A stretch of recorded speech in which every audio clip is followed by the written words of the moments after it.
Hi everyone, আমরা হলো দুই বোন। আমার দিদির বিয়ে হয়ে গেছে। দিদি আমাদের গুড নিউজ দিয়েছে যে দিদি মা হতে চলেছে। দিদি ওদিক থেকে 7 মাসের স্বাদ খাওয়ার পর আমাদের বাড়িতে চলে এসেছিল।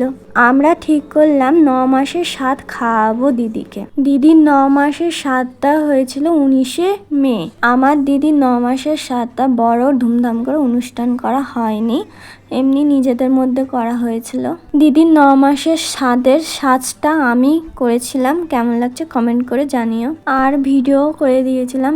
আর আমার মা অনেক রকমের পদ রান্না করেছিল, তোমরা সেটা দেখতে পাচ্ছ। আর সাজিয়েছিলামও আমি।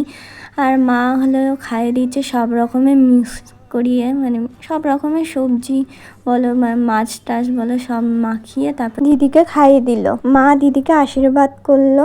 আজকের ভিডিও এটুকুনি। ভালো লাগলে লাইক কমেন্ট সাবস্ক্রাইব সব করে দিও। বাই।